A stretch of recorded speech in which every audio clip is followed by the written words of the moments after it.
You just did earlier. Golf day today, buddy. We screwed you, didn't we? I'm available to sign, by the way, since you're signing everybody else. But you're 40. You don't want to. Not good. Good. Everybody ready before I start? I want to say a couple things for you guys. Everybody good? Yep. Okay. First off, I just want to thank. We did sign a lot of guys, and it takes a village of people, and it starts, with our personnel department. Specifically, right now we're on the pro guys. So Malik Boyd and his staff, obviously Joe Shane and Dan Morgan, very integral part of putting a board together, just like we do a draft of our free agents and tiering them up. And then once you tier up their level, doing research on these guys as people and trying to research injuries and all the things that we do in the college the best you can from a pro standpoint. And then obviously Jim Overdorf and Kevin Megang, who are our lead negotiators with these agents. A lot of negotiating going around on various guys, or in on deals, out on deals. But I like who we ended up with. It was, a lot of hours to get where we got, and that's where we're at today. And I think you guys got to meet most of the guys. I know a couple of them had to get back to the airport, but hopefully you liked some of these guys that they talked to. So very clearly, you attacked the offense. Just give us, the strategy behind doing that. I guess you knew you had to, but the strategy about going that way. Yeah, obviously our cap was in a position where we could be aggressive in spots where we needed to be, but again, try and be smart with our money. Our offense, we know where we statistically ranked, and it held us back in some games. So we were looking at all areas, other than the quarterback, really, to improve. And I think we got some guys that will come in here and compete. We told every single one of them, nothing's guaranteed.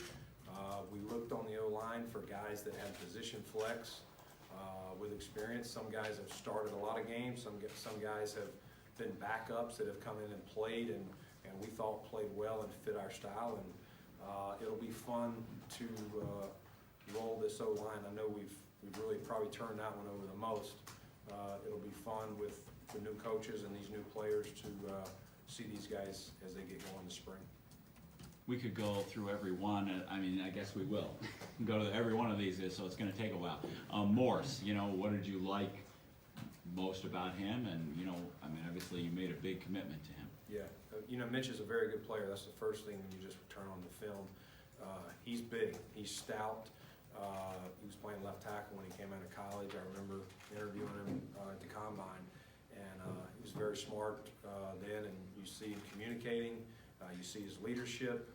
I know people that have been on that staff, and everybody talks very popular. And what a good guy, what a good teammate. He just fits. He fits what we do. We thought it was very important to shore up, that area, and keep the pocket firm for Josh, and also help us in the run game. And I think he'll be a good fit here once we get rolling. Along those lines, in today's NFL, everyone talks about left tackle. You got to have a great left tackle, which in the past you certainly did. But in this game today, it seems like center is really the critical position because they change the fronts so often. And it isn't always the left tackle gets the best guy. Do you think center really is maybe the key position today in the NFL? It's very important to have a good center. Not only one that can physically play, but it's a very good communicator. You've got to adjust, and a good center takes a little bit of the pressure off the quarterback with all the the twists and stunts and all that's going on, and guys disguising coming up pre-snap. So I was in Carolina for a good while. We had Ryan Khalil, and he took a lot of pressure off Cam Newton. And you go back to the first guy extended here was Eric Wood, just trying to do that. So I think you can see my philosophy, and that's the guy that I think we spent the most on. That I do think it's an important position. Brandon, one of the most intriguing signings that you made was Frank Gore, and what do you see he still has left to prove and is capable of doing? And what do you make of what that backfield of LaShawn and Frank Gore looks like, given the fact they're 31 and old, going to be 31 and older? I was trying to set a record for the oldest backfield in NFL history. How are we doing? You guys find an order one yet? Or, and not one more that's been historically productive. You know, I gotta be candid here. I'm a big fan of Frank Gore, first off. I've always admired this guy. And you watch him, he is a pro's pro. And you see it today, just getting to talk to him. I mean, when he talks to you, he sits on the edge of his chair. I mean, he starts dropping, a few words that you might hear on the field when his intensity started ratcheting quick. He walked down the hall with a Buffalo Bills helmet on his head. I mean, the guy's serious. And, to bring him here, he's a pro's pro. He's not gonna be a big vocal leader, but he's gonna be a guy off the field that players can model themselves after. There's a reason this guy is still playing at his age at a position that, you're right, historically, 30, 31, 32, these guys starting to drop out of the league. And Frank continued, he's an unbelievable competitor. Again, I look forward to seeing him, what he's gonna obviously bring on the field, but off the field as well. He's the one guy on here that I would say I've always been just a big fan, just watching him. And as a follow-up, LaShawn said that, he's somebody that, there's only a few guys that he can chase, and Frank Gore is somebody that inspires him, and somebody that can, somebody that motivates him and rejuvenates him in some ways. Do you see that spillover? Definitely. Those are two competitors. I heard they were boxing on Saturday, and I asked Frank, who knocked who out. He said, "Shady don't know how to box." But anyway, it was, I do think those guys will drive each other. Again, Frank is one of those guys that just says, worry about the age, I'm gonna make plays. When you turn on the film, if you don't know anything about him, if you just watch him play, you don't say this guy's, mid-30s. And that's what you have to do. Listen, age is a factor in any position at this level, I get that. But sometimes there are exceptions to the rule. And before his injury at the end of the year, I didn't see a guy who had dropped off from his previous year. You guys saw him in the snow game. I think he ran about 12 or 13 plays in a row, on us in that game. And so, again, he is the ultimate competitor and the ultimate pro, and look forward to him coming here and being an influence on our locker room. You talked Aside about. from Frank Gore, a lot of the guys you signed up. Go ahead. Go ahead. Do you feel like the last couple of days have gotten you closer to your stated goal of being able to go into the draft purely as best player available? It definitely helped, for sure, and that is the goal, to do that. We covered a lot of areas. Again, you're always greedy. You're always saying we could try and upgrade here, you could try and upgrade there, and free agency's technically not over. There's still guys out there, so it doesn't mean because I'm standing here we're done. But at the end of the day, we're continuing to look. I mean, who knows? Somebody could call in a week and say, "Hey, we signed this other guy. You want to trade for this guy?" Most of our attention after this weekend will be back on the draft. But if there's a guy here that comes available, whether it's a cap release, a trade, whatever, we'll continue to try and find upgrades to the roster. Yeah, obviously you had the money to do it, but did you anticipate being this busy? I mean, for a while there, it seemed like every hour almost there was news of another guy signing. Yeah, sometimes you're in on 3 or 4 guys, you're checking, and they're doing the same thing. They're talking to teams, they're trying to figure out where their market is, where it truly is. There's always a lot of, kind of guys thinking their market, I'm not saying guys, I'm their agents, thinking their market's gonna be here, and you're like, I don't know if that's in my range, but let's stay in touch. And then if they get in an area that you feel comfortable that, again, back to Malik Boyd and his staff, one of their jobs is to try to put them in tiers by position, and we try and put them in money categories.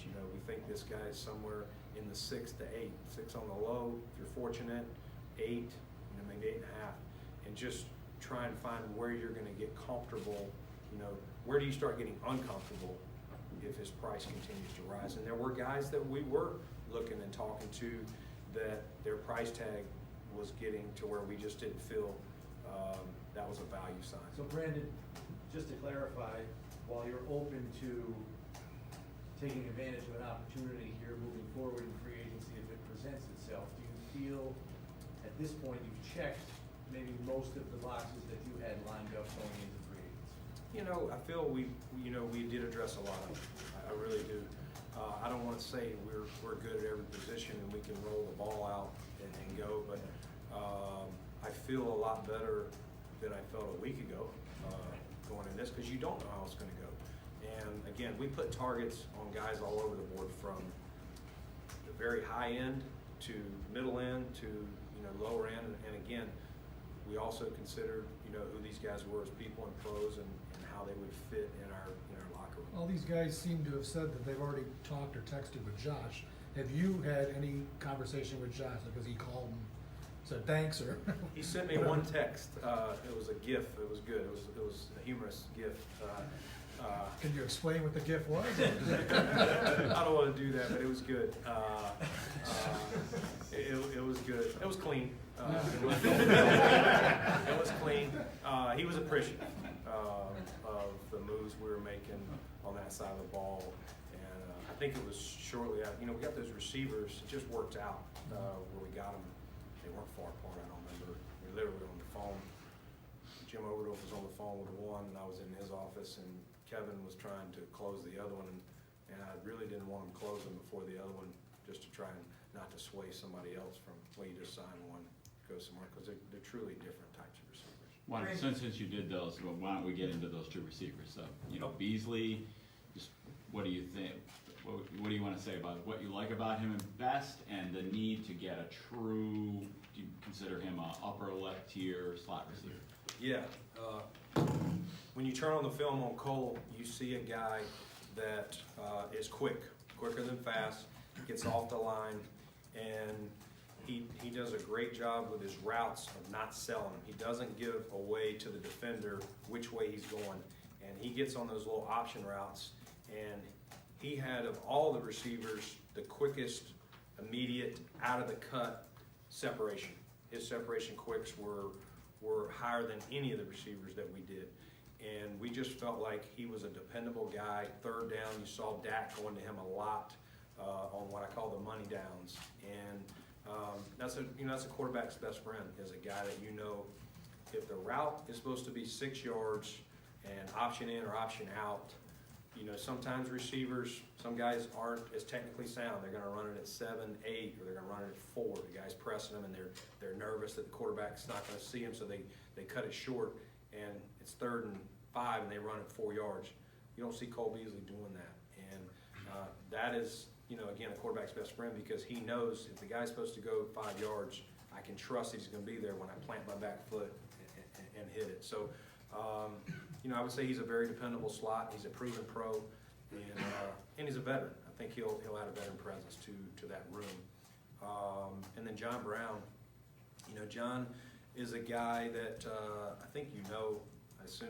I think we talked about it at one point, or I mentioned to somebody that he was a guy we were after a year ago, and I think candidly our quarterback situation at the time was unsettled, and he was on a prove-it deal, and Joe Flacco was more proven than what we had as free agency started last year. So it's a sound reasoning why he went to Baltimore. But it was a 1-year deal, and we tracked him and followed him, and he caused us some headaches in that first game. And his tape was good. So again, he'll be a speed element. They're similar sized guys, but he'll be the vertical guy, and Cole will work underneath. Brandon, 2 years ago when you took the job, you stated the long-term plan, get rid of the salary cap situation. Obviously, you did that. Was it more of a long-term plan to kind of fix the defense first, so to speak, and then the offense? Because obviously that's kind of the way it went. Or was it really just the way things evolved? It's a little bit of both. I mean, we felt it took time to get our quarterback. It was a process, and you don't just want to wait around and say, "Oh, we'll just let the whole team slide till we figure out this quarterback." You have to have a good defense to win in this league. Defense always travels, and some days your offense, whether it's elements, whether it's the crowd noise, just whatever, your defense will travel. The crowd noise ain't going to affect it too much, So I always believe at the end of the day, as you see teams starting to advance in the playoffs, defense matters. We saw all the points in the year, but as the games, as the better teams started rising to the top as the playoffs went, the scores started getting lower and lower, and defense did play a big part in that. You had Ziggy in for a visit, any update on that? Yeah, we visited with Ziggy, great young man, did all that stuff. He'll continue on that. Nothing to do, but enjoy visiting with Ziggy. Brandon, not to rehash the Antonio Brown thing, but can you just clear up the narrative that players didn't want to come to Buffalo? Because, I mean, you got 7, 8 guys in here in 3 days, I mean. Yeah, I'm trying to keep my words. That pissed me off, to be candid, because it was an ignorant comment or whatever, and I don't, I'm not on social media, but if you live in Buffalo or you know anything about Buffalo, I mean, don't speak about Buffalo if you don't know what this city and what this fan base is like. I mean, it really pissed me off, and because it's not true. And when you talk to players, and it was not, how many guys flowed through here today? 8, 9, whatever, and we could have had more. We didn't have that narrative. It was started with a bad rumor on the whole Antonio Brown thing, people looking for reasons, and they didn't have all the facts. And again, people that have been here, I can't tell you how many players commented, this is amazing, this is awesome, what a facility, what a place, what a culture, all that stuff that we have going here. And this city is, we love it, and all I'm gonna say is, anybody that says that doesn't know Buffalo and really is just speaking out of ignorance. Taking it a step further, I know the new training facility isn't done yet, but Kevin Johnson was on the air yesterday saying that made an impact on him deciding to sign here. Are you already kind of reaping the rewards of what that's going to be in terms of recruiting players? I believe so. I do believe so. We were last year fewest in man games lost, and it's all part of what Terry and Kim's vision is. It's one of the things we talked about when we got here with how we do sports performance, sports science, and the meshing of our training room, our strength and conditioning room to sports science, and the blend of those three. And I do think, listen, you have to have some luck not to have injuries too, but it's more than that. And we got a great group, that we've worked together, and I think that was a big factor. Agents see that, they read those things, players follow those things, and again, our new center, those guys they went for a tour today. I don't know if that was brought up in here, but 3 or 4 of them were like, man, I can't wait to get back when that thing's finalized. It looks awesome. And Stuckey, could you go over him? Kind of an unusual career path. Do you see, what do you like about him, and do you see him as a starting caliber talent, if he plays as good as he can? Yeah, I mean, Ty had a non-traditional path to the NFL, but it shows you a guy who's persevered and, wasn't this big draft pick or anything like that. But he's played well. He's played on several teams, and what I saw on him when you turn the tape on is a guy that played both tackles and played in a guard as well. So you go back to what I said earlier, provides position flex, could play left tackle, right tackle, he can go in at guard if we need him to go there. I would think his starting spot will be, at a tackle, but he's a big man. He's a big man to get around, and he can move pretty good. He's got pretty good feet for that, which helps. So I like the edge. You see a little bit of nasty in him, and that's part of what was attractive to his game. Keep going on, Feliciano, while you're there. Yeah, super tough, very nasty. When he gets his hands on you, school's out. That's the thing about John. You saw that. He likes to get guys and just dump them. And sometimes he'll err. He'll try too hard to dump them. That's probably his strength, is probably his weakness a little bit too. But I'll take those misses. A guy that's being over aggressive. Bobby Johnson was around him and coached him in Oakland, and just raved about what kind of worker, what kind of teammate, the tenacity that he brought. Pro, really smart. Again, I think he fits what we're trying to do with this O-line, and you'll see a guy playing with an edge. Now, both those guys kind of came off as eager to improve themselves.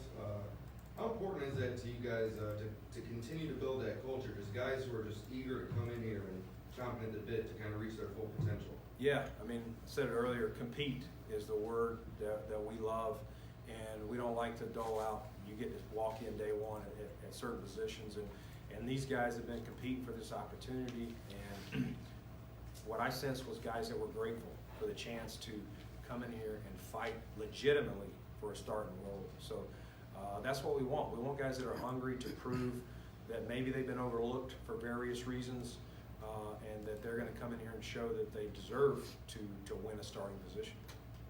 Brandon, you go back and we talked about in the season about, putting together your free agent board and, the different tiers, you talked about it today.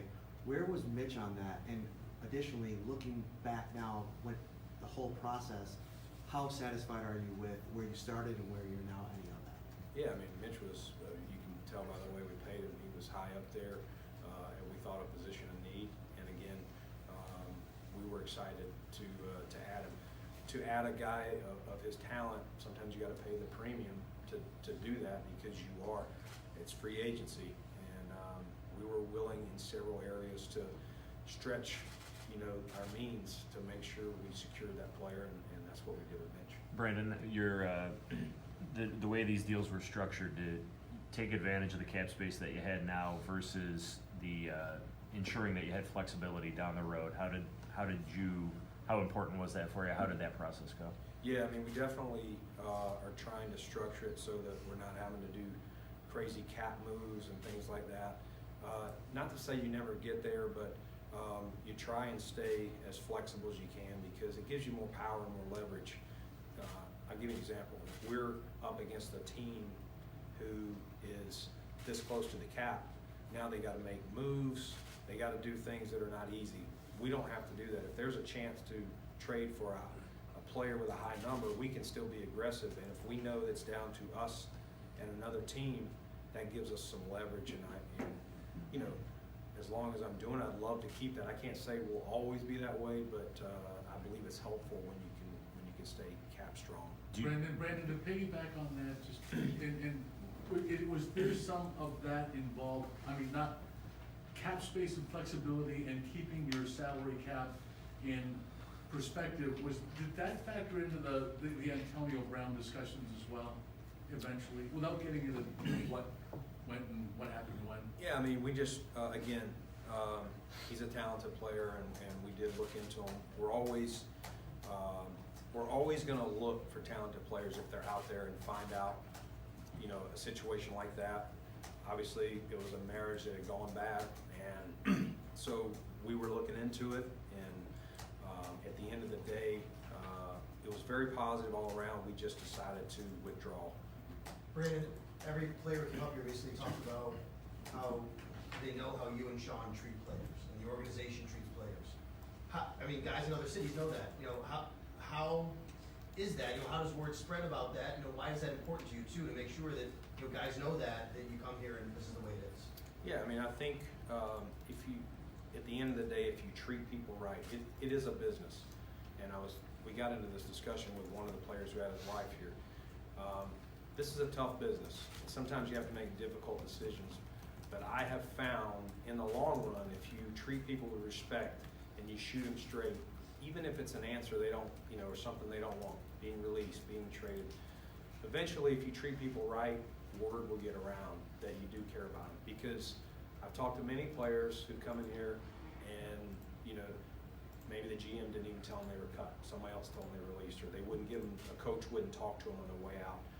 Sean and I believe that if people are going to fight for us, that they deserve to have, a visit with us before they leave and let us shoot them straight. Again, it's not that they're high-fiving us, thanking us for it. It's down the line after it settles in.